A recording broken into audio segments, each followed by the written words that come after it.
Welcome to the Big Jon Bass Show. Welcome to the Big Jon Bass Show.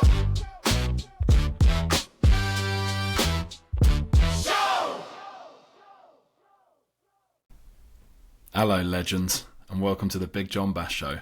I'm your host, Big Jon Bass. Firstly, thank you to those who've subscribed already. You're absolute legends. I know I'm mad for starting a new pod in the middle of what can only be described as an absolute hellmouth of a season for Spurs.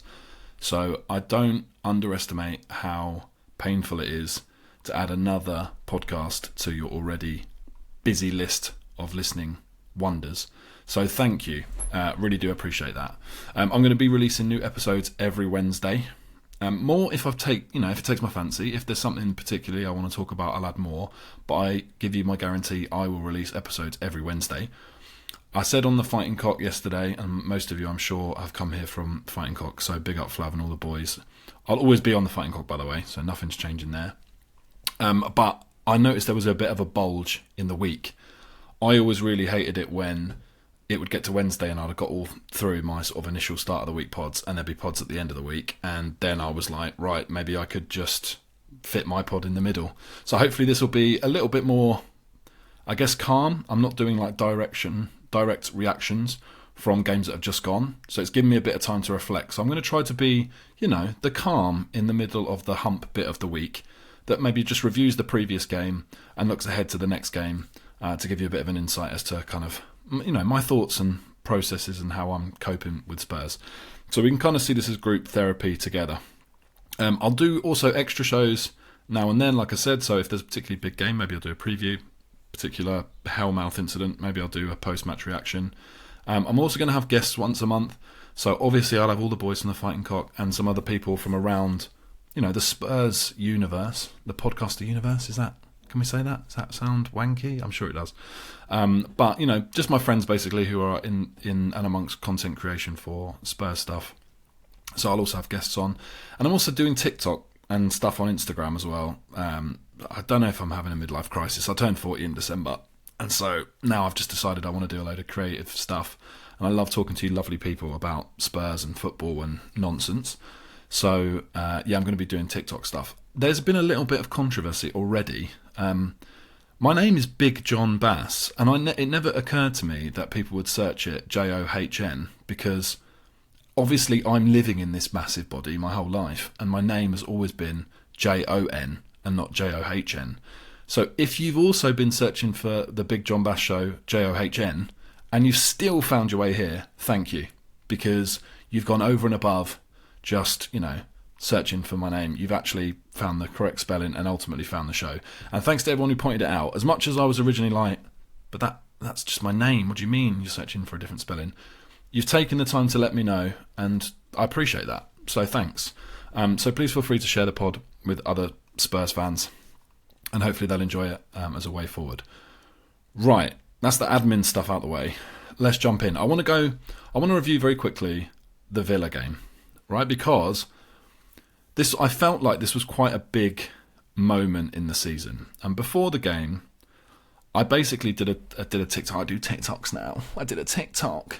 Is that even what you call it? I did a TikTok. Not sure about that. Anyway, I did a TikTok video. It just gets worse the more I talk about it. I did a TikTok about the Villa game saying, is this our season over? And my rationale was basically that the FA Cup was the last realistic hope that we had of winning a trophy this season. And I know that even that sentence alone kind of sounds mad, considering how bad we've been, that we might even entertain the idea of trying to win a trophy. But that's always my view. I feel like we should always be trying to win a trophy. In every competition that we're in, we should be trying to win it. And in the league, if we can't win it, and that becomes apparent, we should try and finish in the top four. If we can't do top four, then Europa League and Conference League and so on.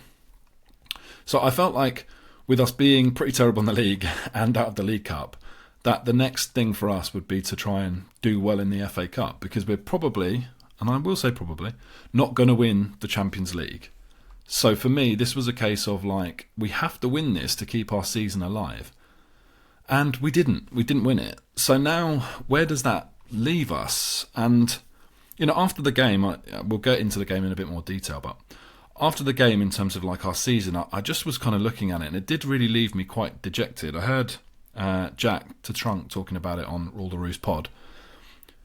He was talking about basically the feeling that he went into that game feeling like we would do all right and we'd win, and it'd be a bit like last season's Europa League run. It would give us something to cling on to. I think that's how I felt about it as well. I went into it kind of weirdly optimistic, like, yeah, we'll get through this. It'll be, the players will be able to separate this, and it'll be like a distraction from the league form and the league performances. And it certainly didn't start like that. It certainly was just like the league form and league performances. But as for being our season over, like maybe yes, right, which is a pretty bleak and depressing way to say it. But maybe like for all intents and purposes of this season being successful, I think it's over. Can this season give us something longer term that is useful? Maybe, yeah. And I'll get into this in a little bit later on about how I actually think what we're currently going through in the turmoil that we've got might actually end up putting us in a better position mid to longer term, and we're sort of stumbling across some positives. And the only thing I can kind of look forward to really for the rest of this season is I would like to see the younger players and the players who haven't been playing as much get an opportunity, because the established players aren't exactly ripping up trees, and just through injuries alone there's going to be a lot more space. So let me talk about that now, actually. So that is the season over? Yes. Do I think there's some positives for us to take away? Yeah, but it's going to be much more of a longer term view. And I guess where I'm going to with this is, like, I think we might have accidentally stumbled into a decent lineup because of the injuries. So Richarlison and Bentancur both racking up injuries in this game, in the Villa game. And I think basically now we have to start asking questions about our medical team. I don't understand what is happening here, considering we've been in this same situation for such a long time with injuries racking up. We were told it's Ange's training methods. Is it though? Because now we've got loads of injuries again and Ange hasn't been there for ages. Is there some sort of like Indian burial ground haunting the training ground, and that's why our players they've been hexed and now they're just constantly injured? Is there some sort of voodoo magic going on, and our players are just constantly crocked? I don't know, but it's really starting to make me raise questions why we have so many injuries. And I know clubs get injuries all the time, but these are just like muscle injuries under, not a lot of pressure from the opposition, just kind of like strain injuries, hamstring tears and stuff like that. Are our players like overloaded with work? I don't know. It's weird, but it's been pretty bad with basically now this season. Richie, Bentancur, Kudus getting injured. We've had Doggy's had a couple of injuries. Romero always gets injuries, but still. So we just seem to be picking them up. Bergvall as well. So I don't know what the answer is in terms of the medical team. I did another sort of piss take TikTok video about potential doctors to bring in, just because it is sort of ridiculous at this point. But I do think questions need to be asked. Like, what are we doing or not doing? And I thought we brought in a whole new medical team in the middle or end of last season under Ange, and they sort of ripped it up and started again. But we seem to have the same issues. What is going on? It's very weird. But I said that to say this, and let me just take a sip of my delicious water here. Is there potentially gold sifted out of the mire that we've been working through? I mentioned this on the Fighting Cock this week, that sometimes when you get a load of injuries or players suspended or away at AFCON or whatever it might be, sometimes you stumble on a good 11 or a core group of players, or you find a player that suddenly can push you on. I remember Manchester United had a situation where loads of strikers got injured, and Rashford, before he was Marcus Rashford that we all know and played for England, was one of their youth prospects who they were going to ship out on loan, and they ended up just giving him a chance, and he just went on a run of scoring goals, and then the rest is history. And so sometimes it's not just a case of this player's ready, let's bring him into the team, and then steadily they hit the ground running and they just develop from there. Sometimes it's a little bit of luck and necessity, and I feel like we've been basically panning for gold, and all we've been coming up with is like crusty old coins and bits of silt and dirt and just general crap. And maybe as we shake this stuff out with all these injuries, we're starting to find some gold in here. And I know that sounds a bit hyperbolic, but bear with, right? What I'm suggesting is this. If you actually look at the team that we put out against Villa when we started to lose those players, I actually think there's something emerging there. So this would be my lineup going forward for the foreseeable. And obviously I don't know what we're going to do for the rest of this transfer window in terms of new players coming in. So this could date very badly, but I still think there's an element of this could be your sort of core group of players with, rotations for these players if we sign extra players in January. So I think basically the back four, I think, is the back four, right? Udogie as your left back, Porro as your right back, Romero and Van der Ven with Vicario in goal. You can bring in Spence for certain games, I think, if you're looking for a more defensive option, or if you've got a player who plays on the right for the opposition who likes cutting inside, that's when Spence comes into his own. But generally speaking, if you can play that back four and keeper, I think that's a pretty good start.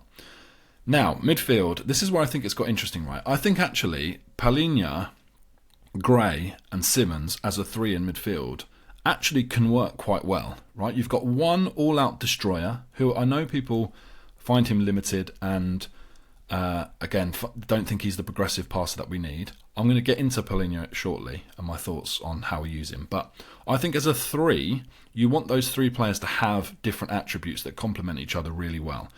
Palhinha is your destroyer. He's your insurance policy. He's your seatbelt.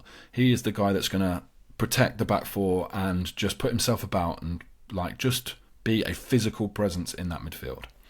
Gray is your up and down runner. He is a bit more of a progressive passer. He might not be an elite passer, but he can certainly pass the ball. And he's a bit more creative and a bit more forward thinking. He's your sort of player alongside Palhinha. That's your traditional number 8, up and down the pitch and wants to make things happen.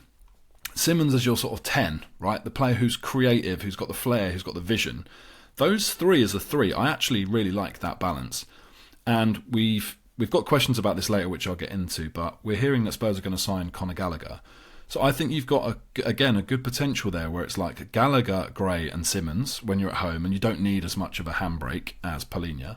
And if you really want to go full handbrake against top sides away from home, you've got the option to play Gallagher and Palhinha. So I think that gives us some good options potentially between those players.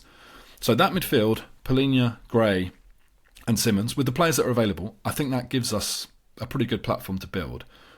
And then the front line, which I think is the most interesting of them all, Richie's obviously done very well recently, scored quite a few goals, and he's led the line as best as he can with his ability. I've been saying for probably 3 seasons now, the one thing this squad needs is to raise the technical floor of the team. Just better technical players, better touch, better vision, better technical ability, passing-wise, shooting-wise, and just skill level improving. But a lot of runners and a lot of dogs in the squad over the last few years. And we've sort of, again, through injuries, now stumbled into a sort of situation where Tell, Odebert, Kolo Muani, and now Solanke coming back from injury will significantly change the profile of the front three in terms of being very technically gifted players. Nowhere near as physical as like a Richarlison, for example, but much more technically gifted. And so I think when you combine that front three with that midfield three, and then you have Porro and Udogie as your fullbacks, suddenly we're like a much more technically gifted team.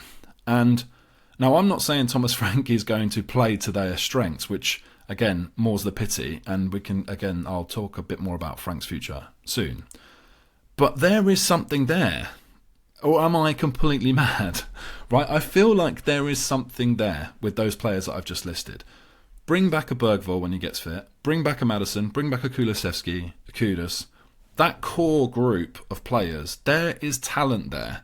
And I think a manager who wants to play forward-thinking, passing, possession-based, attacking, have-a-go football could get some joy with that team. Could certainly get us more exciting just day-to-day, game-to-game. And I really do feel that there is, in terms of going back to my previous point about the season being over, yes, for all intents and purposes, we're not going to win a trophy this year.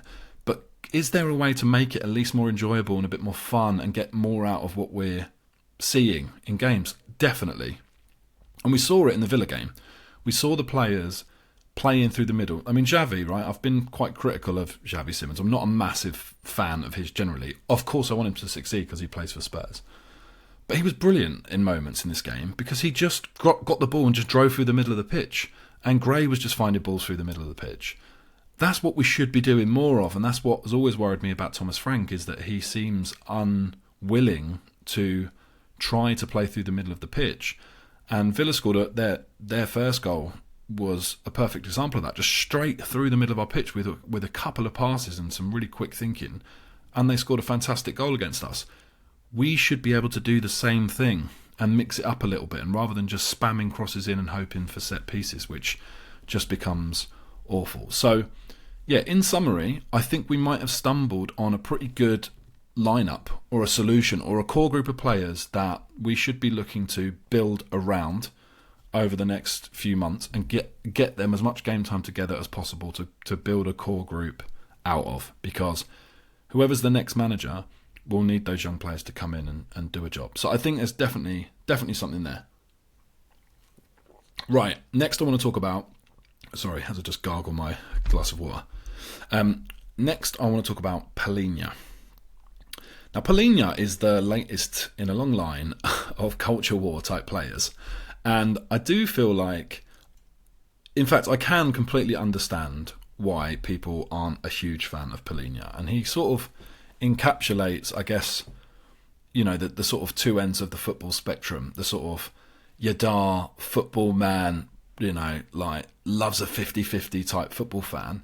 And the modern fan who wants to see, you know, tiki-taka, data, possession football. I guess I'm in the middle of that, right? And my favourite era of football was the early noughties, where you had players who could put it about and were physical, but you still had creative number 10s and ballers who could do all sorts of tricks. But they were still, you know, they were still physical and strong, and they still wanted to get stuck in. But there was also space for the more diminutive type of players, and there was big differences in types of players and the way that people played. But players were moving into a much more professional era, so they weren't drinking. They were looking after themselves. The diets were better, and you could tell the difference between the sort of 90s footballers and the noughties footballers was a big difference. I feel like Palhinha is one of those players. I think if he played in the early noughties, people would absolutely love him and rate him. And football has just moved into a place where they all have to almost be so robotic in the way that they play and the way that they look that he kind of stands out because he's quite different from the others. And I mean this in the sense that he is obviously a defensive holding type midfield player. And I haven't really seen a player for a long time who reads the game and reads danger as well as him. And I think often people talk about, like, it was called the Makelele role for a long time in my life, like a destroying number 6. And then like Kante kind of made it a position. And then there was players like Busquets who took what a number 6 was and elevated it to a whole other level, right? The ability to be able to like 1 and 2 touch pass and be almost as creative a passer as the players in front of him, whilst also being able to do the dog work. Like Rodri, again, prime example, right? They have completely elevated the thought of what a 6 should and could be. And that's why I think it's like Palhinha is being judged against players like Rodri and Busquets. But actually, he's much more similar to Makelele. And I don't know how many people saw Makelele play, but he was not a progressive passer, right? He wasn't an unbelievable passer. He was amazing at being in the right place at the right time, winning the ball back, and just laying it off. And that is what I think we need Palhinha to do. And that is why I also think some of the big problems we've got with him is people are expecting him to be Rodri. And actually, that's not fair. It's not that they're expecting him to be Rodri. They think we need him to be Rodri. Now, don't get me wrong. If tomorrow, you know, Langer, some miracle goes, I found the next Rodri, let's bring him in. I'm all for it. I would love a player who can do all the stuff Palhinha can do and can pass like Xavi and Iniesta. I would love that. There's only been a few in my lifetime, right? Busquets, Rodri, pretty much. So there aren't loads of those type of players. So the next best thing is having a midfield where you get a complement of those type of skill sets. And Palhinha is elite at winning the ball back and at, you know, being physical and being that insurance policy. Is he flawed? Yeah, absolutely he's flawed. Like, he can't do a ton of those other things. His long range passing's a little bit wayward. I've noticed that. Quite loopy with his passing from distance. But that's because when he's playing, typically he's playing alongside Bentancur, who also can't do that progressive passing, or is certainly not being allowed to do it by Thomas Frank, and it isn't his natural game. So I just feel like we have to get the balance right in order to get the best out of Palhinha. Now, until we sign more players, and we're obviously trying to sign Conor Gallagher at the moment, which I think would be a good signing, a decent player, good age, good leadership skills, can score goals from midfield, could play in that, the sixth position as more of a, if we're at home against teams we should beat, I don't think you need to play Palhinha. You play Gallagher and play Gray alongside him. And, if you really want to stodge it up, you can play them both. But I think basically, Palhinha, he just needs to be given a little bit of grace that he is just what he is, and that we don't need to measure him against these other players who can do it all, because there just aren't that many. For now, I think he's really passable, and I absolutely loved his second half performance against Villa. Now, I had Villa fans absolutely crying on Twitter, and I think, that they didn't think they were crying, right? Like, they were sort of basically having a go at me, like, oh, hold that L, and you lost, and 2-1. My tweet that I tweeted was literally nothing to do with Villa, or really nothing to do with exactly that game. It was more just the culture war of me supporting Palhinha, and I kind of was like, I love this guy, just smashes geezers, what a legend. Don't blame the seatbelt for the car's lack of acceleration, right? Which is basically saying, because we're not good going forward and we can't do progressive passing, don't blame the guy whose job it is to defend the back four. It's never made sense to me. But the Villa fans were enraged by this because they saw it as for whatever reason, some weird swipe at them when it wasn't. So if there are any Villa fans listening to this, none of my tweets were aimed at you guys. Like, I don't think about you like that. I don't care. You were better than us on the night, and you're in better shape than us now. Not a problem. But I don't know why Palhinha rattled them so much. Also had loads of people messaging me going, oh, all that stick you gave to Matty Cash, and now Palhinha's doing it, double standards. I don't think Palhinha broke anyone's legs. I don't think he caused anyone to have some sort of knee rupture like he did with Bentancur. You basically, for all intents and purposes, completely changed Bentancur's career, because he's not the same player. And I'm pretty sure Doherty broke his ankle, or you snapped him in half. So the Matty Cash thing's completely a false equivalence. So I'm not having that either. Anyway, enough about Villa. I thought Palhinha was really good, and I like the fight. I just want him to get the respect he deserves, because there are players who are playing for us, who've been playing for us for a while, who haven't shown half the amount of fight and passion that Palhinha has showed in the games that he's playing for us. He's on loan, remember, right? And people are talking about Kolo Muani as being on loan. He doesn't care, and maybe we shouldn't send him back because he doesn't seem bothered. Well, Palhinha's on loan as well, and that's what a professional does, right? They get stuck in, they treat every game like it's their last game, and it's super important to them. And there's a level of professionalism and passion that I really rate with Palhinha. I really rate it, and I really think he takes responsibility all over the pitch as a senior pro. And if all professional footballers could apply the same passion and drive as Palhinha, the game as a general rule would be much better, because there are a lot of talented players who don't have the same amount of drive as Palhinha does. So yeah, I absolutely love him. I hope we sign him. I don't want him to play every game, but I think he has a place in the squad and he can be a super interesting player for us. So that was the Villa game. In summary, wasn't great. Season's over, but maybe we've stumbled across some players and a lineup that can work for us going forward. And Palhinha, I love you, my friend. Right, let's talk about what's coming next. We've got West Ham. West Ham, a 6-pointer relegation battle. This, they were talking about this on the View from the Lane podcast, and they were saying, like, this genuinely is like El Sacico again. And why is it always Spurs involved in El Sacico? Right? Why is it always us? Whichever manager loses this one, they're going to get fired. It's also classic us, isn't it? That it's Nuno on the other end of it. It's like Nuno coming back to get the man sacked in a job that he got sacked in. It's like, just, I've said many times on many pods, if you've listened to me over the years, you'll know, I think basically football is like wrestling, in the sense that it's just storylines. And I'm not saying it's written or fixed or anything, but just the way that fate makes things work, it sort of fits a storyline, which is why players always score against their old team, or, mad things happen. And Spurs, unlike any other team, attract the most mental storylines. So you could absolutely see a world where this is the game that Frank gets sacked in because Nuno is there. We've said for a few weeks now, I say we as in the collective Spurs fan base, that we probably wouldn't get relegated because the teams below us are worse. And I think that's fair. And also, look, we are much better than where we are. We might not be anywhere near where we want to be, but I think we are underperforming, and there is definitely room for this team to get more points on the board. So, with that being said, I feel like this is a game where if we lose it, suddenly that calls into question that safety of worst case scenario, there's 3 worse teams than us. And it just psychologically makes it very damaging to be pulled into and closer to the teams that are looking headed for relegation. So I do worry about this game. Also, look, it's their biggest game of the season, always is. They absolutely hate us. And as much, I actually have no beef with West Ham personally. And in a very sort of perverse way, I sort of have a little bit of a soft spot for them. I kind of feel like they're a proper old-fashioned football club. They got royally stitched up moving to the Olympic Stadium. They don't bother me. Maybe if they got good, it would wind me up. But I've never really had an issue with West Ham. So I don't have the same level of hatred as they have for us. So it's always a bit of a weird one. But they love it. We're quite shit at home, which is a big issue for us.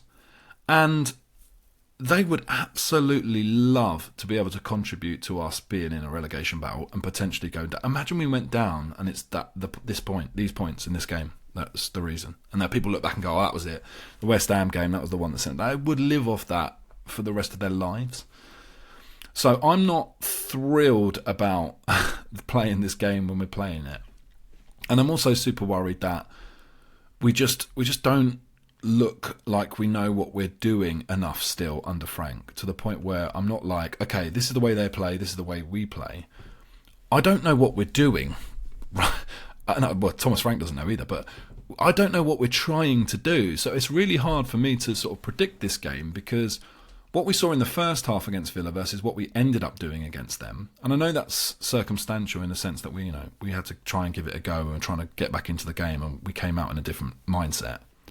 But I just don't know what our tactics are. I don't know what our setup is. I don't know what we're trying to achieve. I know what I would do, as I've outlined, right? I know there's sort of solutions to these problems that I would try and enforce, but I don't know what Thomas Frank's going to do.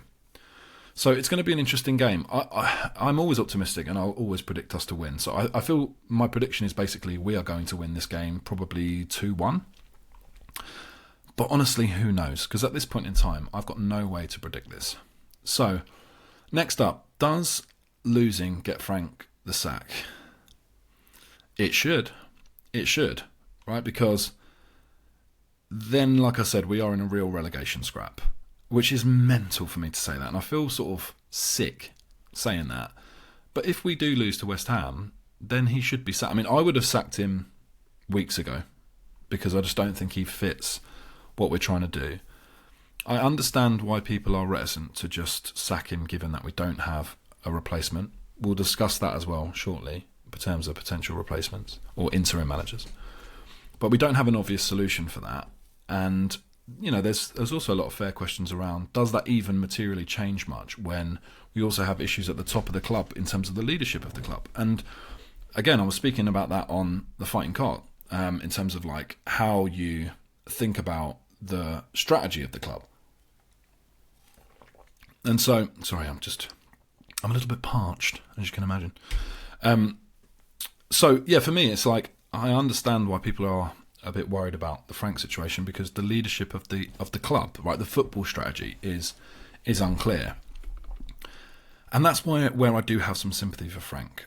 Again, I spoke about this at length on The Fighting Cock, so I won't go into this in the same level of detail. But for those who haven't heard it, my summary is basically this. The owners of the football club don't have a clue, right? They don't understand the culture. There's no direction. There's no communication about what they want. Vinay's come in to try and do that, but again, he needs to get up to speed with the club and the culture. And then director of football, we've had sort of two, this dual job, Paratici and Langer, but neither of which seem to they don't agree, right? They're quite misaligned. Like Paratici's your kind of big dog signings from Serie A, Langer's your kind of small youth projects. But who's setting the agenda for the football team? You've got Frank, who's been hired, who doesn't seemingly fit the genre of manager that we had before. So then it begs the question, is there even an overriding strategy? And then the players, there's loads of issues with our playing squad that need addressing. So my worry is like, yes, we can sack Frank and bring an interim or a different manager in, but until there's a clear cultural identity from the owners of the football club to Vinay, how do they know who to hire as their director of football so that he can then hire the right manager of the football club and we can sign the right players to fit the system regardless of who the manager is? And so I do think this is like a massive, massive issue that the owners of the football club and Vinay don't really know what they want this football club to be.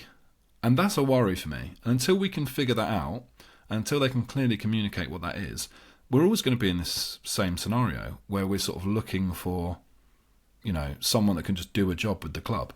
And so I think this is pretty important for us to figure out as soon as possible. Because otherwise, we're going to be in this situation again and again where we hire a manager, he doesn't succeed, and then we're like, well, who do we get? And we just try something different. And it's that sort of flip-flop in between that I think is causing us a lot of these issues. And that's what we really need to consider. So, does losing this game get Frank the sack? I hope so. Because I would, at this point, look for an interim manager who just wants to get the most out of the season. And so this is, I guess, probably a good time to jump into the next section, which is potential interim managers for Spurs. So, let's say, hypothetically, win, draw or lose, Frank is sacked after the West Ham game. Who do we bring in as interims? Now, the way I would look at this is we need to basically get the most out of the players we've got till the end of the season to build towards next season, right? Really figure out this cultural identity at the club without going down and turning the place less toxic. So like entertaining the fans and the crowd again, getting people believing, okay, we're pretty rubbish now, but there's some good young talented players here. Plus we've got players out on loan, Mikey Moore, etc., who can come into this side. I want to see more minutes for players like Williams, Barnett, and some of these other younger players we've got in and around the squad, and integrate them and get the excitement factor of, okay, we're not good right now, but we're building something, and we've got a lot of young players here who are going to be exciting. Sprinkle some first team quality, and there's something to cling on to. That's what I feel like we have to do at this point to order to get the most out of it. And so who could come in and do that? So there's been some names suggested. Harry Redknapp is one of them. And look, I get why people shoot it down immediately, right? He's been out the game for like a decade. He's too old, blah, blah, blah. And this is where my your dad football man side comes out. I just don't think the game changes that much. I think that, yeah, you can say, but what does he know about like pressing triggers and blah, blah, blah. That's what his coaches are for, right? And this is, again, I think it's a common misconception. Like, he'll have a whole coaching staff of people, and he could keep the existing coaching staff, right? If they wanted to stay in, we wanted to keep them, who could do the details. What I want is someone philosophy-wise who's like, let's let these players off the leash, let's have some fun, let's entertain a little bit. And my pros for Redknapp is that's exactly what he would do. Right? He gets it. He's going to let players have some fun and motivate them and get them excited and get them interested. And I know people say, but they're not going to play for him. What does he know about players that are like 20, 21? Of course he knows. He's always managed players who are young. And yes, this generation is slightly different. But Harry Redknapp's not like the Jose Mourinho, like run for a brick wall and get stuck in and discipline. He's like Uncle Harry. He's fun. He's let's go and entertain. Let's go and play. Let good players go and play. And those type of players, like Xavi Simons, would absolutely flourish under Redknapp. I've got no doubt about that. Players like Tell would fly under Redknapp. So that's what excites me. It's interim, right? So you just go, Harry, to the end of the season, just get these players playing. I think we'd win more games at home. We'd be more exciting, and it could be quite fun. And also, we just need a bit of a lift, don't we? We need someone who's a character, who's a bit of fun. And let's be honest, for all Redknapp's faults, he's quite a good communicator in the sense that he can, inspire people, get people kind of smiling again. And I don't know about you, but I could do with a Harry Redknapp-esque lift and a bit of fun. I'm sick of these dour, miserable managers playing down the club. I want someone who wants to come in and make it fun again. Because there are players in that squad who can be fun and exciting, and we just don't see it. We're just banging the ball up long and trying to get a corner. So, next potential was Robbie Keane, who, again, for all the same reasons, right? Robbie Keane represents an era of nostalgia for Spurs fans that I quite like. He's doing an okay job. Where he is at, well, I can't remember what they're called, but the team he's at the moment, someone will correct me in the comments, I'm sure. And he, again, knows the club. I think with all these potential interims, for me, it's a case of they have to know the club or be associated to the club in some way. And that I'm even including like Ryan Mason. I wouldn't pick him, but I would understand if the club felt like that's a better direction to go into for an interim manager, because we need someone to understand that culture. We need them to understand what's not acceptable in terms of the way that we play football. And for me, that's got to be the way that we've got to approach things. So that's my potential interims list. I did, again, if you've seen my TikTok, I did give a list of quite stupid alternatives. So if you haven't had a look at that, feel free to have a look at that for a bit of fun. Okay, let me have some more water. Right, let's get into your questions. I asked people to give me some questions on Twitter, and I thought, nobody's going to respond to this. But a fair few people have actually replied with some really good questions. So I really appreciate that. So first of all, let's have a look at some of these questions. Which manager in your time have you felt was most connected to the fans? That was from Brian Mulholland. It's got to be Poch, hasn't it? There's that footage of Poch on the pitch. Poch on the pitch. That's quite nice to say. There's that footage of Poch on the pitch in the last season at White Hart Lane where, there's that one where it's like the rainbows come out and he's standing there and like everyone's singing and he sort of looks up and sees the big screen and this little smile comes across his face. That connection, I think, between his team and him and the fans was really special. Like, I absolutely loved that period in time. I loved the Poch era for that. And so for me, I definitely felt like he was connected. And in a weird way, for a very short piece of time, I think Ange did a great job of like building connection with the fans. He fucking ruined it later on, which was a real shame, with the whole like, I don't know why Spurs fans wanted to lose to Man City, because we don't want Arsenal to win the league, Ange. Like, you have to understand that.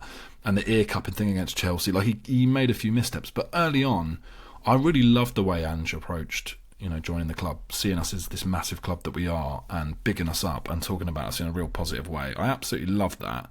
And I do think that whoever comes in needs to have that sort of awareness of the fans and the culture. Next question. Would you okay Trump invading Greenland if it meant Frank and Langer left for military service? Absolutely. Absolutely. I'm keen for anything military. So, yeah, get them doing that, which would be quite good. Yeah, why not? Next question from John C. Coach. That's at Duke Cooper 85. Why do you personally think Frank is being kept on when we've witnessed so many other managers go for less? Great question. I think this is down to timing, basically. And I know that's kind of an obvious answer, but I think basically the situation is we brought in Vinay Venkatesham, whose sort of previous experience with a similar scenario is with the Scum, and he held firm with Arteta. One of the things that he was probably kind of told is create some stability. So if your brief is like create some stability and keep things steady, and then you've got the potential to sack a manager, but you at your previous club you kept a manager and they've ended up doing well, you are going to lean towards going, let's just leave him alone, let's just keep him there and it will come good. I'm worried that it won't come good, which is why, for me it's a case of like, I think we need to explore different options, but I do kind of understand why he thinks it's potentially a good move to kind of keep him in there. So we'll see what happens with that. Next one, where's Johnson? Who knew Villa fans would get rattled so badly? Yeah, I know. I've now subsequently found out that there is a big beef. I mean, of course there is, because everyone's beefing with Spurs, but between Villa and us, for some reason, because we're part of the evil top six and they hate us like it's our fault for some reason. Connor just wanted his bins collected on time, obviously. What do you make of the new man? Yeah, like I said, I think it's potentially a good signing. I think he's good age, solid, professional. He'll definitely add something to us. Teams like us should be signing good players when they come available, and I think he's a pretty good player. Next one, Maddie Spurs, Chris Maddie 84. As a fellow tries to be optimistic Spurs fan, what keeps us feeling that way against the tidal wave of shit we see each week if it wasn't a European trophy? I'm really struggling to care at all, considering a few months ago we were on top of the world for a few weeks. Yeah, so look, it's been a bit of a downer, hasn't it, since the Europa League? And I understand why people now just feel really pessimistic about the situation. The thing that always goes through my mind is how quickly things can change. Like, I remember when the Pochettino side was just so much better than the scum, and Villa were in the Championship when we had that team. And I know that's a few years now, but things can change quickly if you make the right decisions, and even to the point where you make a few right decisions at the end of this second half of this season, right? You build up those youngsters and play them a bit. We have a better, clear vision director of football in the summer, and then we come back next season with a few good signings, and we'll be flying, right? It's as easy as that. It's easier said than done, granted, but it can happen really quickly. So whilst it's really frustrating and we are clearly garbage at the moment, I do think there is a few gems in there, and given the right manager, and I hope it's Poch personally, I think he could do something with this squad of players, and I do think Frank really is the one that just needs to go, and we need to figure it out at a strategic level of what we actually want as a club. And I hope that they're seeing now that this type of football and this type of manager is not the culture of this club. Next question from at FridgesOnFire17. What does Frank need to realistically do to get the fans back on side? Personally, I think the ship has sailed and it's irrecoverable. Irrecoverable is a hard word to say, isn't it? Hence, it is astounding we're delaying the inevitable. Yeah, so for me, he might be able to turn round results to a certain extent, but I just don't think he can recover the position of his football and the man and the character. Just don't think it's a good fit. I think if we look at the managers who've done well, the type of football they want to play, you go Joao, Redknapp and Poch, let's say, it's all front foot, it's all attacking, it's all driven that way, and the sort of more defensive, more dour managers, it just doesn't ever work. So, and even with Ange, I know ultimately we changed the way we played in the Europa League to be more defensive, but his philosophy was attacking, and that's why he got so much grace. So yeah, we'll see. Next question from MJB Hotspur. Are players now put in too many categories? I remember partnerships such as Parker, Modric or Wanyama Dembele complementing each other with their skill sets within the team structure, but there now seems to be an obsession with individual profiles and idealistic football. So yeah, I totally agree. This is what I was saying before, right? About why can't Palhinha and then a passing midfielder be a partnership? Why does Palhinha have to do everything to be good? Right? Why does he have to be a good passer?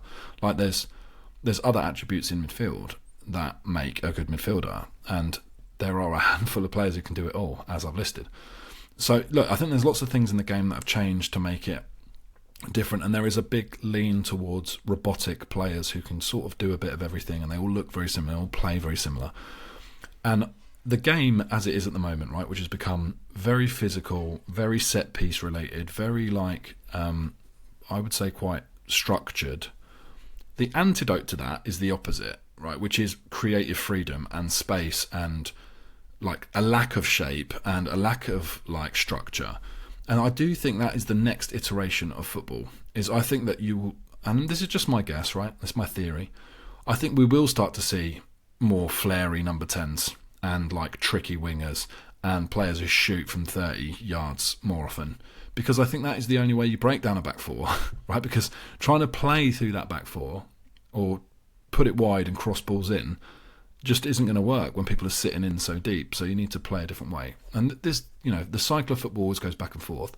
But I'm hoping that the game is going to pivot into this different world where we actually start to see more creative players come back to the top again. And then Matt Robinson, 28, said, what do you make of the Gallagher signing and some fans' snobbery towards it? We have no right to be snobby. He's a great player, works hard and walks into our midfield. Can play as an 8 or a 10. Look at him at Palace, was banging in the goals. Yeah, look, I agree. I think he's one of them where, again, we've been told by many people, and this isn't, there's no shade here, people have differences of opinion, but we've been told by a lot of people who don't like Palhinha that he can't pass, so therefore the next player we get has to be this passing, creative 8 to play alongside him or to replace him in the team. And so Gallagher isn't really that profile. So I get there's people alarmed going, well, this isn't what we need. But I do think Gallagher's like a step up from a Bentancur. I think he's currently better than, say, a Sarr. So he's available. I think 40 million is a pretty good price for him. And yeah, he got goals from midfield for Palace. I think he's clearly a decent player, and I think he's got a good mentality. So we will need him. And also with Bentancur's injury, he's going to be out for a little while. So we do need bodies as well. So I think for the price and for the type of player he is, he improves us. Is he the exact perfect type of player we want? No. But unless they're available, then we need this type of player anyway. So I think it's a reasonable signing. So I think it makes sense. All right, so look, that takes me out of the questions. I just got one last section here, which this was going to formally be the name of the podcast, and then I was like, this is too much of a good pun not to use it, and it makes no sense. But this is the section I'm calling Bass of the Net. Okay, just live with it. Okay, I know it's cringe, but just live with it. And Bass of the Net is basically my weekly rant on a particular subject, and this week's Bass of the Net is on no VAR in the FA Cup. Now, I hate VAR. And I've said this from the very beginning. This will ruin the game, because the one thing we all love about football is when a goal goes in, right? And that immediate explosion of joy. And goal line technology was perfect, right? Because it's instant. Now with VAR, you've got this, well, there's no point in celebrating, because there could have been something happened 10 minutes ago, the other side of the pitch that no one noticed, and we've gone back and it'll get ruled out. So it's sucked the joy out of celebrating goals, and I really hate it. Also, it's made referees less likely to make decisions on the pitch, and so the standard of refereeing has become horrendous generally across football. No VAR in the FA Cup was sensational. Now, we lost the game, right? So I feel like this is even more of a clear statement of how I actually feel, not just using it to my advantage. There was no benefit to us having no VAR, but the game was so much more fun. Players on both sides flying into tackles, refs making decisions based on what they actually saw. All the major decisions they got correct, right? Like the offsides were offside, and they made good calls. So it's clear that they can make the right decisions. And one of the big arguments for VAR is like it'll eradicate bad decisions. Well, it hasn't, has it? Like, it just hasn't. But when the goals went in, like when Odebear smashed his in, I just celebrated. I just let loose, because I was like, we're back in the game. This is amazing. And in the Premier League, I can't do that. I have to go, what if the ball was played to him and he was offside by a toe? It was so much more electric knowing that what I was seeing was actually what was going to happen, that I absolutely loved it. VAR has to get in the bin. We have to find a way to speak to the people that run the game and make them see. I think that there needs to be a bigger movement against VAR. I don't know how we do it. Right, and if there's anyone out there who wants to like lead some sort of campaign, or if there are campaigns, let me know. I'll get involved, because no VAR in the FA Cup was sensational. Right, that was Bass of the Net. Even saying it just seems mental, but I'll just stick with it because it's a laugh, isn't it? That was Bass of the Net. No VAR in the FA Cup was glorious. Bring back no VAR. We hate VAR. Lovely. Right, that brings me to the end of the first ever episode of the Big Jon Bass Show. I hope you've enjoyed it. If you did, please share it with your friends. It's available everywhere people get podcasts, including YouTube. If you are watching on YouTube, hi. If you're listening to this on any podcast, thank you. Please rate and review. It does help. I know every single podcast says it, but the reason that every single podcast says it is because that does actually help. It's how people see your pod and how it gets up the ratings and rankings and stuff.